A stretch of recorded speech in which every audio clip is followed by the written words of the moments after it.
It's Missing Real with Mike Darrigo. And that is what grieves me the most.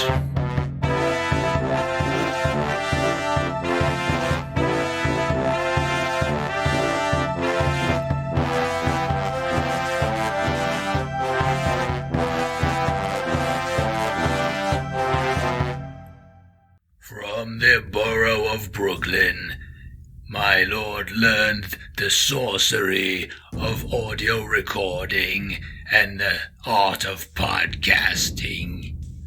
Let me tell you of the days of high stupidity. And that's my cue to welcome you all back to another episode of Missing Real Podcast. Yes, we're back finally with another Arnold Schwarzenegger blockbuster, but this was his first big movie back in 1982 when he was just lifting weights and stuff and barely being able to speak coherent English. He had a couple of films under his belt, under his very large Mr. Universe belt, like, stuff like bodybuilding movies, Pumping Iron and Hercules in New York and Stay Hungry. Not so sure about Pumping Iron, but he did that a lot, so yeah. He traded in iron for steel. No one really swings around iron swords, do they? I don't know. Maybe they do. Or at least they pump them. So yeah, Conan the Barbarian in 1982. And I did see this in the theater, and it was like the greatest. It was so cool. It was just fucking glorious, action-packed and violent and lots of nudity and rated R stuff that I got to see before I was really 17 and able to be admitted without parent, but I got admitted without parents, okay? Can't get me for it now, all right? Said and done. And I didn't really know anything at all about the character of Conan, who was a character created by Robert E. Howard back in the 30s in some short stories and novels, a lot of pulpy stuff. And Robert E. Howard was friends with H.P. Lovecraft, though their stories were, I don't know how similar, although there's some Lovecraftian crap that pops up in some of the Conan stories later on. The character had never been committed to film before, but who would be the most perfect casting for Conan? Who's the biggest muscle man we could find who could grow long hair or wear a wig, and swing swords and say cool things, that don't require much pronunciation skill, just cool things. Now, the script of this movie was written originally by Oliver Stone, and he was a bit on the ambitious side, coming up with some sort of a 4-hour thing with lots of creatures and epic journeys here, there, everywhere, and, it had to get kind of like toned down because the budget wasn't really quite ready for this sort of realization, and John Milius co-wrote or rewrote the script, and then John Milius ended up directing this film. His previous credits included a 1973 Dillinger movie, and later on he directed Red Dawn, wrote a bunch of other cool actioners like Magnum Force, Apocalypse Now, Clear and Present Danger, and even some Conan-based video games. That's his territory, and we didn't care who directed the movie. I was a kid, I was just watching this thing, didn't care who directed it, as long as a lot of cool things happened on the screen, and they did. So the movie opens up the mountains, and there's like these clouds, and I don't know how they get up on the mountain, but you have young Conan, talking to his dad, and his dad is telling him about the gods and steel. In this world, you cannot trust man, nor woman, nor beast. And he shows him a sword. This you can trust. And it's almost as if the sword is speaking to Conan and saying, trust me. And he knows. He doesn't say anything. He's just a kid. He's not really commenting back and questioning his pops. But, it's a pretty cool father-son chat, It's, better than, learning how to play catch and stuff. This is much, much better. This is learning how to play sleigh. And when your village is invaded, as it shortly is, right after this, we just meet these people. And already they're getting attacked by all these marauders on horseback and all this, there's battle choir music coming up. So something bad's going to happen and blood will spill all over the place. And it does. There are literally gallons of blood spewed and splattered all over this film. Even it gets on the lens in some shots. It's everywhere, man. It's rated R. For red. And this music, this really pounding, pulsing, battle-ready music is composed by Basil Polidoris, which I believe I ordered at the Greek restaurant the other night. And it's very good music. Yeah, he's a great composer. Very, very epic and Wagnerian, or however you pronounce that. It's like Wagner. Very, very barbaric, You could feel the pulsing adrenaline of battle as you hear this music in your headphones or whatever. And yeah, then the battle's on screen. Conan's dad is trying to fight off all these invaders, and Conan's mom is there. Conan's very beautiful mom, I must add. And Conan's running around like he's the first one to see these invaders, but he really can't warn the village in time. So the dad's looking for him, and then they sick these dogs on the dad. The dogs are all dressed up in the little battle hats and probably Rottweilers, and they just sick the dogs on him, and he gets chomped to death after he takes out a few of the bad guys. And it's sad. We don't really know why he can't just take on a few dogs, but the sword goes flying into the snow and starts wiggling back and forth, and he's done for. He's dog food. So the mom takes the little young Conan away, and she stands alone with him when the whole village is dead. It's just her and Conan standing, and she's there holding her sword up defiantly against the invaders. Conan's mom is this beautiful German actress named Nadiushka, who I'd never seen in anything before or since, but she's kind of unforgettable. Very, very beautiful, and she's just standing there, brave and stuff, and then all these bad guys, these huge dudes get off their horses, and they're all these big, hairy, muscular brutes that look like they could have been in the metal band Manowar, or at the very least Spinal Tap on steroids. They all got long hair and mullets and armor. So they keep passing the sword around, right? That's Conan's dad's sword that he was just lecturing him about on the mountaintop. Now it's already in the bad guy's hands, and they're passing the sword from one guy to the next, and then finally it goes to the head dude, gets off his horse, takes off his helmet, and it's James Earl Jones, man. That's right, the voice of Darth Vader himself. But he doesn't speak. We don't hear him say a word. This whole sequence is silent. It's completely free of dialogue, and it's all just bravery and defiance. And Thulsa Doom, which is James Earl Jones' character, this evil snake cult leader, is staring at Conan's mom with these blue eyes, and she just stares back and figures, oh, okay, everything's fine. I'll just lower my weapon. And he turns away, but then psych chops her fucking head off, and it just falls, and Conan is still holding her hand as she just falls away from him. And it's a very moving moment, and the music is oh, the choir is getting all depressing, and that's it. Conan is taken by this cult and sold into slavery, and ends up pushing this big wheel around and around for years. And he gets a good workout from it, obviously, because, a few quick shots later, when the camera pans up, he's the last guy pushing the wheel because everyone else died or got fired or whatever happened. And the big reveal, you see Arnold in his big, long-haired, brooding face pops up onto the camera. It's great, man. And then the next thing that happens, he gets sold, and somebody picks him up and they take him to these fight clubs. The wheel closes down. I guess it wasn't doing much business. I don't know what it was churning anyway. It's maybe a big buttermill under the ground. I have no idea. They don't even explain what it was there for. He's just turning the wheel. It was, I guess, this Barbarian's version of Gold's Gym, so he can keep himself in shape for this big movie he's about to do. So then Conan gets away from the big wheel, and he goes into these pits, and they stick him in there, and he has to just sit across from this other dude at the top of the pit, and this audience shows up. They pay, they gamble, whatever, and this guy gets in the pit with him. And of course, once he starts fighting, he gets to utter his first dialogue for the film. And of course, what's Arnold's first line? They're struggling and fighting, and this guy's biting him with these sharp teeth. It's really, really good barbaric fight. But he learns how to punch and do stuff back to fight, and kills this guy and kind of just crushes his skull against the wall, and he wins the fight. And he wins a lot of fights. And this narrator who's talking in between every scene to just tell us what's going on. It's we can't figure it out for ourselves. It's he did not care anymore. Life and death the same. Okay, so yeah, this is the wizard dude that we're going to meet later on. But in the meantime, he's just narrating the shit out of this movie. It's more annoying than Harrison Ford Blade Runner narration, because duh. But it's poetic, and it's supposed to be this barbaric creed that we learn, and all this mythological crap. So yeah, he's explaining the shit about Conan fighting, and each fight he levels up. He gets better weapons, he gets little knives and forks that he could stick on his wrists and kill people with. And then of course more narration explains, and he would learn the pleasures of women when he was bred to the finest stock. And then we see this finest stock, and it's this little terrified little pasty woman, not very beautiful or attractive, and Arnold's looking at her, he takes her under his little fur. But the finest stock, you say, But do you have anything else in stock? Maybe a Kennedy? I don't know, Sharon Stone, something? It's my thirst. I'm losing my virginity here too, so whatever. So yeah, Arnold gets some women in the cage with him. He's still a barbarian, but he reads some scrolls, he does a little Rosetta Stone, he picks up some dialect and stuff. He could speak better now. He starts learning how to fight with a sword. He's got this Japanese sword master.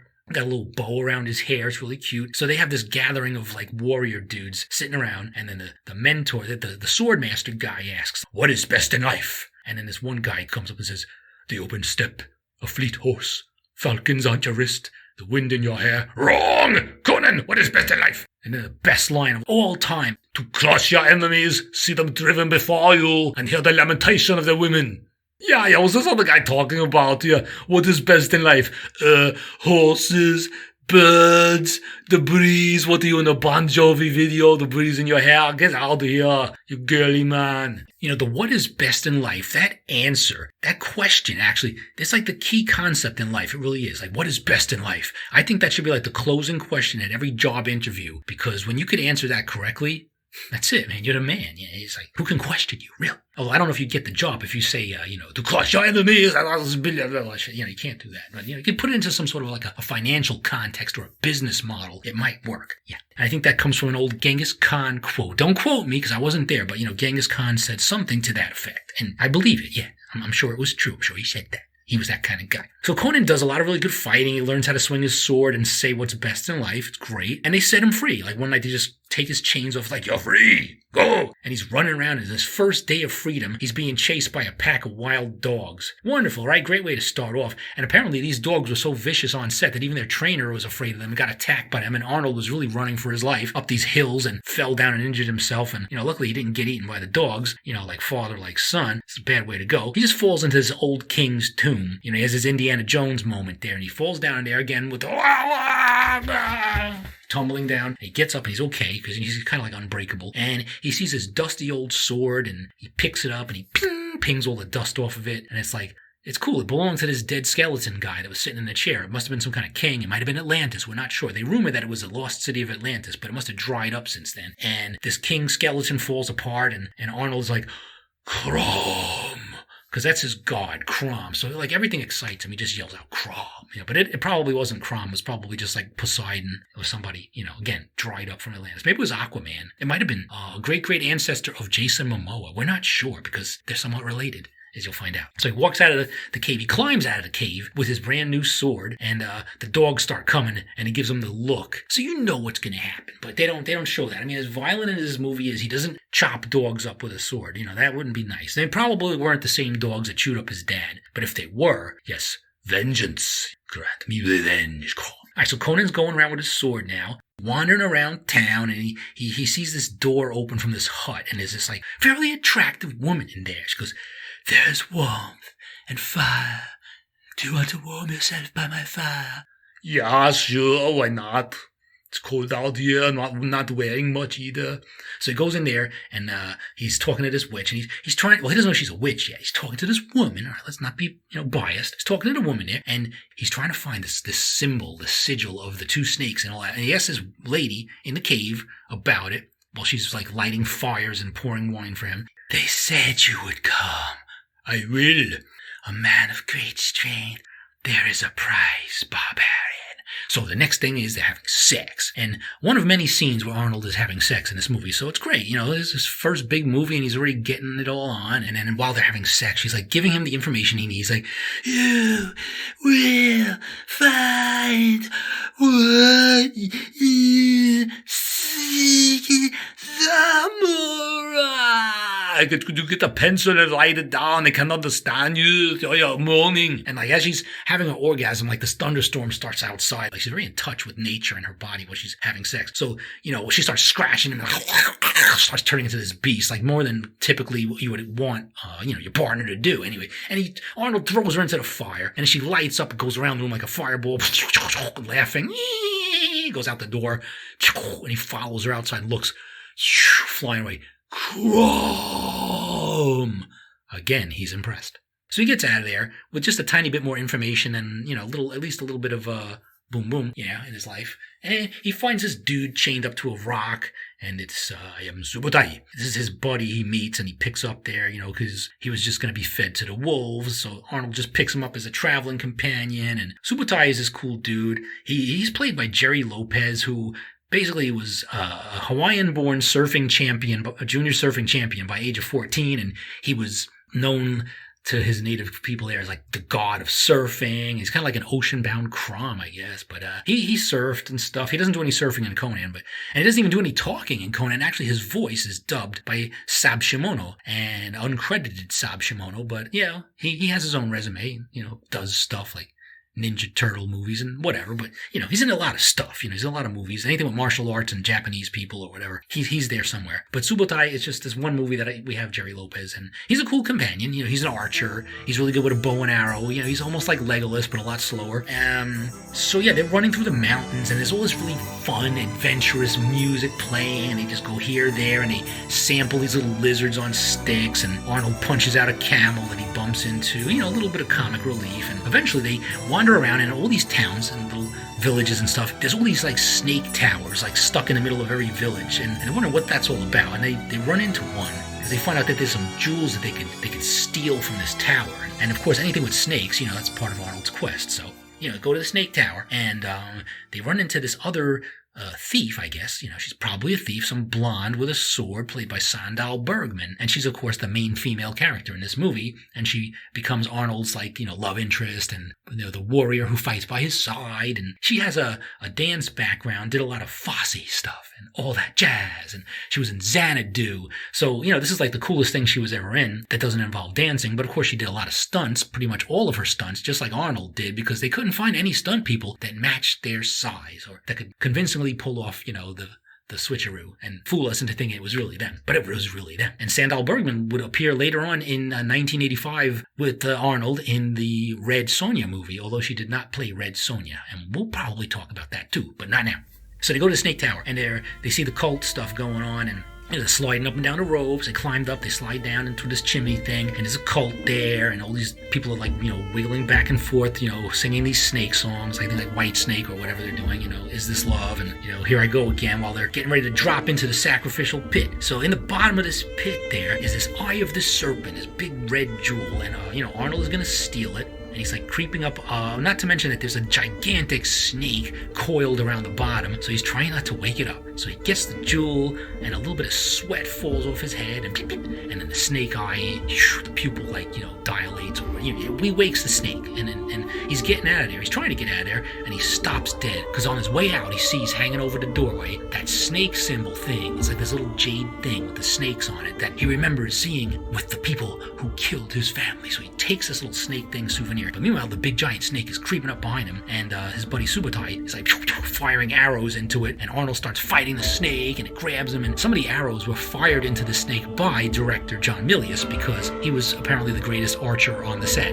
I mean, yeah, I guess you don't really hire archers to make your movie unless you're making a movie about archery, right? So he narrowly misses killing Arnold with arrows while they're shooting the scene, and Arnold, stabs the snake through the mouth, arrows going into it, he chops it up into, little chunks, like for a salad, and eventually he escapes with a jewel, and his girl tries to sacrifice herself and fall into the pit, and she's terrorized by the sight of this dead, bleeding snake, very disappointed that it couldn't just eat her.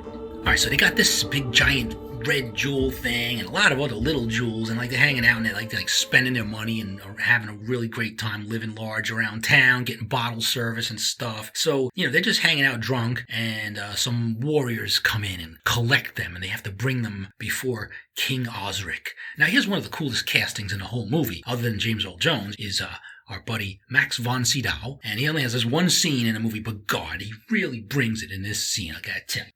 Alright, so they're in front of the king here, and there's old Max. So he wants to see them because no one's ever broken into these snake towers before, and he's pissed because his daughter fell into the cult, and he wants them to get her back. And he's like, "You alone have stood against them. And what are you? Thieves!" "No, I'm a barbarian, and he's an archer, and she's a blonde. Who I'm going to have sex with later." "Yes, take all you can carry." And he gives them all these jewels and enough to become kings yourselves. Rescue my daughter. And he shows him this knife. Now here's what I'm building up to something here, so just bear with me. He shows him this knife. This was thrust into her father's heart by his very son. My daughter, is there a knife such as this in her hand for me? Says Doom. She follows him as a slave, seeking the truth of her existence, as if I could not give it to her. So what he does there with that is he throws the knife into the side of his chair. It's really great emphasis. It's perfect use of a prop, and I really love that scene. Yeah, just one more time for good measure. All right, so yeah, that's my favorite scene in the movie with Max von Sydow. He gets some recruits to go rescue his daughter from Thulsa Doom, which is great because it's convenient because Conan also wants to go kill Thulsa Doom because he's responsible for chopping his mom's head off and sicking the dogs on his pop and taking the sword too. Let's not forget that. That was a really neat sword. I'm sure it took a long time to forge it and everything and fold it a few thousand times. So Conan's got a big checklist of shit he has to do when he gets to Thulsa Doom's house. So now they're on this quest. They're going and they have all these jewels and they're actually considering, we have all these riches now. Let's just fuck off. We don't have to do all this adventure stuff, but Conan is brave and vengeful and he wants to go. So he just hops on his horse, and it's like, fuck all you guys. I'm going to find Thulsa Doom and kill his ass. I don't care about the money. I'll make millions later. Become a box office star. Conquer Hollywood and conquer all of you. So Arnold's walking around with his little snake symbol there, like asking around. He sees all these hippies walking around, like on their way to the Woodstock Festival and whatever. They're all carrying flowers. And of course, the narrator has to come back in. The children of Doom, Doom's children, they told my lord, lay down your sword, return to the earth. Time enough for the earth in the grave. Good line there. I like that one. Mako is saying this shit. We're going to see him soon. Don't worry. We just hear his voice for a while, but then we see him. So, Arnold going around with his little hippie flowers, and everyone's like singing the Doom song. Doom, doom, doom, doom. They're throwing out robes and t-shirts, and they're all living in tents and smoking weed and all that. And it's great. It's like a whole bunch of hippies and shit. Free love. So, one of these priests walks over to him, and he looks suspicious. Are you lost, my child? I'm afraid. I don't know if I'm ready. You're so able-bodied and strong. He's like patting him on the chest. Could we talk over there where the others do not see? Of course, my child. That's how they walk off. And of course, Arnold gets himself a new robe. But what he doesn't do, his big mistake, is he forgets to swap out the snake necklaces, because he's still got the one that he stole from the tower. So he walks around, he goes past this fountain, and this priestess is asking everybody when they look in the water, they look at their reflections. What do you see? Judgment Day. Excuse me, got to go, got an appointment, but I told you the future, believe me. Sorry, he goes up to the steps and he shows his little snake thing, the jade snake thing to the guard. The guard looks at it, just takes it out of his hand, go ahead, move on. He's looking at it, kind of funny. He's starting to tell the other guards about this jade snake thing, this fake ID that Arnold's using to get in. So he finally gets to Mount Doom, or, whatever they call it. I don't know, Mount Doom is the Lord of the Rings. It could be the Temple of Doom, but that also doesn't really escape copyright infringement here. So anyway, it's like the Fortress of Doom, or whatever, Doom's house, and there's a bunch of steps going up a mountain, and there's this temple there, and that's where Thulsa Doom is, and all the snake people hang out, and David Coverdale walks outside and twirls a microphone, standing around, does a couple of numbers. So he's on the stairs waiting, and right before the speech begins and Thulsa Doom gives his little sermon, infidel, and they grab him around the throat, and he gets captured. Now he's thrown on the ground, and these big guards are stepping on his hand, and now, these two guards, these are cool. These really two huge dudes that I talked about earlier, the Spinal Tap steroid guys. One of them is played by Sven Ulf Thorsen, this Danish bodybuilder and black belt. He's Thorgrim. He's the master of the snakes and stuff. And he's actually, the guy who trained that big giant snake that Arnold killed. And we're going to talk about the death of that poor snake shortly. But in the Conan remake, which there was in 2011, and we'll probably talk about that too. If they actually had to recast Thorgrim, I was thinking Snake Wrangler, maybe Slash. They could have had Slash play him, and the best thing would be, if he had to do any stunt work, it's okay, because no one would know it wasn't him. He'd just have the top hat on the whole time. You would never know it was a stunt man instead of him doing all of his stunts. But anyway, getting back to the 82 Conan. So Thulsa Doom is here looking at Arnold on the floor in a fountain, rinsing off of his blood. Pissed off, he's like, you broke into my house, stole my property, and that is what grieves me the most. You killed my snake. Oh, and Arnold's like, you killed my father, you killed my mother, you killed my people, you took my father's sword. It's pretty good acting by Arnold in this point, just getting into it here. I'm sure he has some coaching from James Earl Jones and Max von Sydow as well. So yeah, he's acting, he's doing good, but he's a barbarian, so we don't expect much. So anyway, Thulsa Doom's like, oh yes, I must have done that when I was much younger, when I was a fool, when I was searching the lands for steel, the riddle of steel. Yes, boy, you know what it is, don't you? Do you want me to tell you? No, I will tell you the riddle of steel. The riddle of steel is, why am I not cramming it up your ass right now? So Thulsa Doom starts lecturing Conan on the riddle of steel, what he thinks the riddle of steel really is, because I'm sure it's open to interpretation. It's like religion about metal. Steel is not strong, boy. Flesh is stronger. What good is a sword compared to the hand that wields it? Look up there. That beautiful girl up on the ledge, right? Come to me, my child. The girl jumps off, falls to her death, falls to this wood floor. You see that? That is strength, boy. That is power. No, that's an idiot. Why should kill yourself for you? You're nobody. You're not even Darth Vader yet. Actually, I was in 2 films. Anyway, such a disappointment. Contemplate this on the Tree of Woe. So he gets crucified on this Tree of Woe. And why is it called the Tree of Woe? Because there's some other dude hanging off of it. He's like, whoa, that vulture's totally chewing on your shoulder, dude. Nah, that doesn't happen. Get away from me, Keanu Reeves. I'm busy here, being crucified. Go do a Matrix or something. Or Point Break, before I break you in every point. Sorry, so Arnold's getting chewed up by a vulture, so he chews it back. Spits it out. Fucking bird. And then his friends rescue him, because there's only one Tree of Woe, so I guess it's not that hard to find him. It's like not stuck in the middle of a forest. It's just this one lone tree out in the field. And I guess they just follow the trail of vultures. It's easy. So he gets saved, he bakes out there in the sun for a couple of days, but sorry, he's a little crispy. He has to get healed. So they go to this wizard guy. Finally, we see what this Mako guy looks like. It's Mako Iwamatsu. He looks like some little Mongolian, kid brother of Genghis Khan, but he's harmless. He's like some wizard. Hey, that's my wizard, mind you. So he has to do all this magic shit, because he does know some spells and stuff, and he writes all these words on Arnold and draws stuff with a Sharpie. He's all wrapped up like a mummy, and they're doing this ritual to get him back so he's healthy again, and this place is kept by powerful gods. And then, Valeria, that's Sandahl Bergman's character, Valeria. I will pay them, don't worry, I'll pay the gods to save Conan's life. These red demons start coming, these little color forms, somebody took crayons and drew demons on the film cells, and it looks pretty cool. It's like a pretty good special effect. This is way before CGI. So there's these red demons that someone drew that's going around and trying to pull Conan away, and she's fighting them and they're getting her in headlocks and stuff. They fight really well for a bunch of ink, but it's great. This is a cool little scene. And she's like, yeah! She's screaming and yelling, and I guess she scares them off, or the artist got tired and they leave. So Valeria is really totally into Conan at this point, even though they broke up earlier. And she's like, oh, the gods, they cannot sever us. If I were dead and you still fighting for life, I'd come back from the pit of hell to fight at your side. No, that's okay. I would kill everyone. I thought you were sick. I'm all better now. Anyway, Conan is fine. He's saved. He stands up and swings his sword around the next morning. He's all healthy as a horse. And they get ready to go and one more time into Thulsa Doom's stronghold. And this time they paint themselves in this war paint. It looks really cool. And they go to this palace orgy where they're serving this big bowl of human soup and they're stirring it around. It's made of people. I think it's Soylent Green puree or something. It's really good. They're just stirring around. You see hands popping out. 10 more minutes.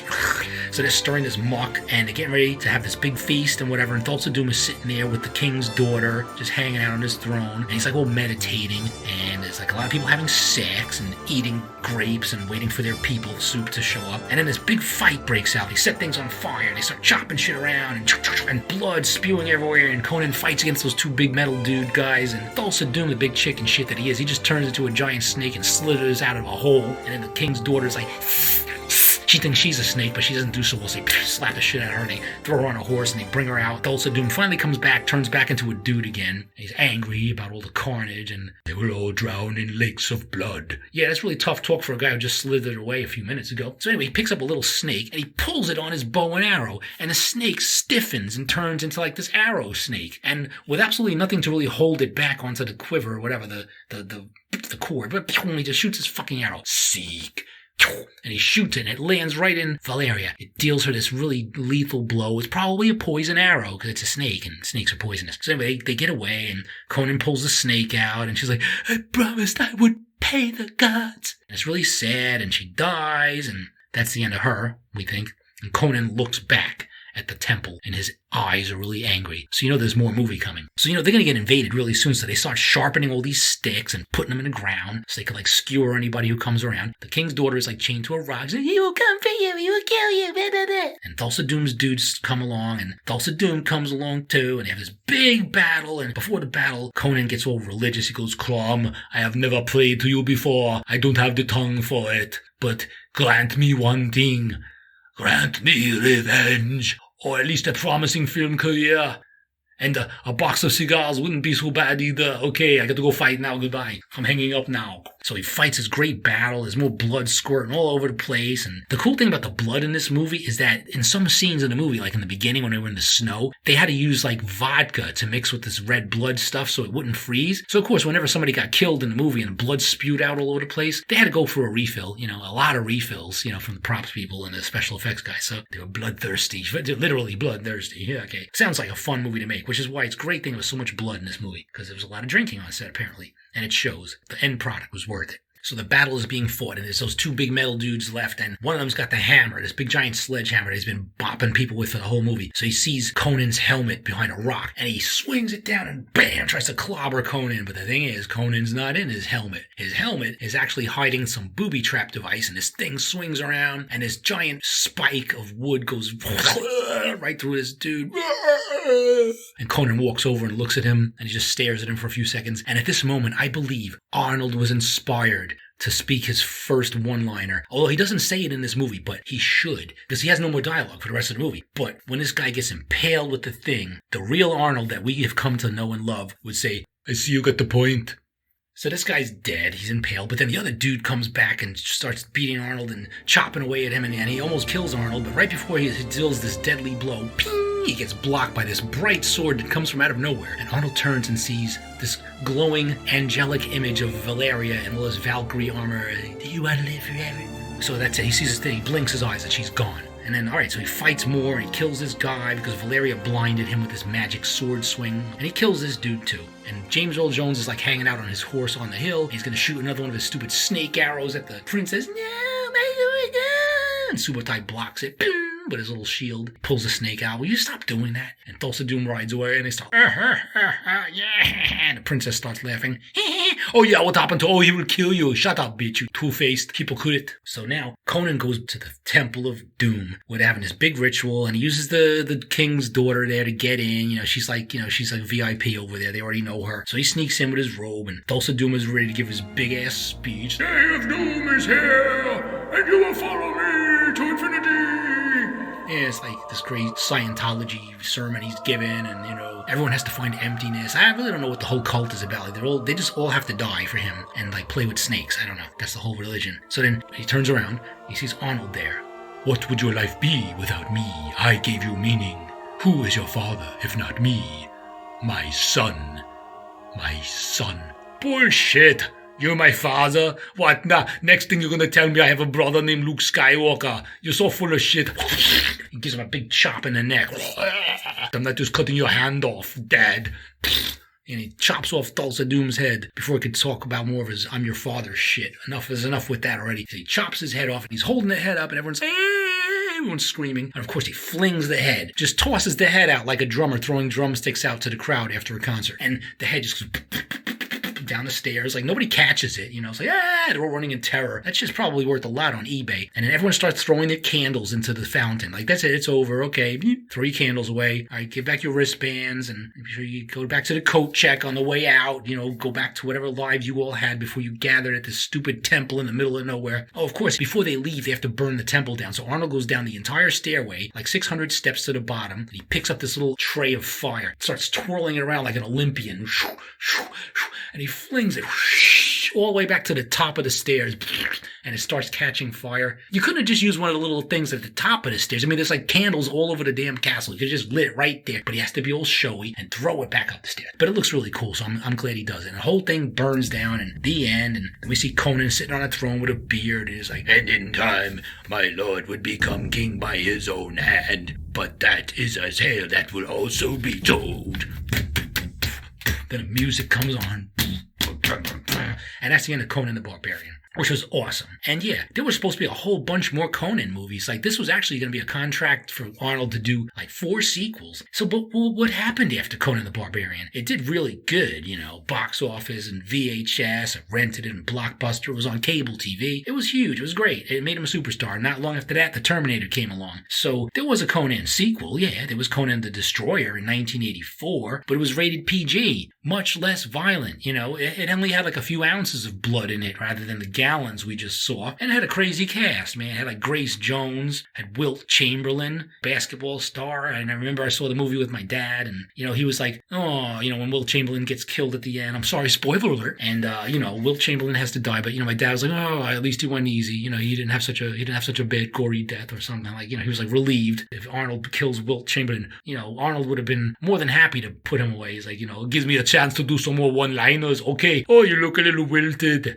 Oh, I'm so sorry, Wilt. You look hurt. You want me to call Dr. J? I don't know, the one-liners were terrible too. So yeah, this movie was okay, and it had a lot of other characters in it. It had Sarah Douglas as this princess. You remember Sarah Douglas? She was Ursa in Superman 2, oh, Superman 2, and she tricks Arnold into helping her bring this guard back to life. It's a statue called Dagoth, and they stick a horn in him, and he comes to life, and he's a monster, and he kills everything, and then Arnold pulls the horn out, and it seems kind of H.P. Lovecraftian, so I'm wondering if that's like Dagoth is supposed to be Dagon. I'm not really sure, but that's my theory. That was an okay movie. A lot of action, silly sometimes, but, it was still a Conan movie. And there really weren't going to be any more Conan movies, unless you count 1985's Red Sonja, which starred Brigitte Nielsen, and also had Sandal Bergman playing this villain. And Arnold's in the movie, too, playing Calidor. So he's kind of like Conan, but they didn't have the rights to the Conan name when they made this movie, so he's just Calidor, it's my alias, I have lots of different names,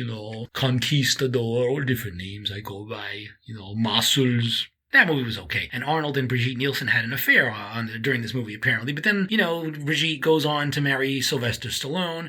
Arnold and Sly had a whole big kind of like playful rivalry all throughout their film career, knocking each other a little bit and then getting into the same movie and knocking each other literally and knocking each other's wives. It's great. But, the two of them starting Planet Hollywood restaurant together, doing the Expendables, and nothing beats these old movies, though. These are like the best. And then 30 years after the original Conan the Barbarian, we get the 2011 Conan the Barbarian starring Jason Momoa. And now this was before he was Khal Drogo on Game of Thrones. And he was a really good Conan. I mean, I liked him in this movie too, although he didn't have like the greatest dialogue. Like the best thing he said in this movie, which is nothing like what is best in life, is just like, I live, I love, I slay, I am content.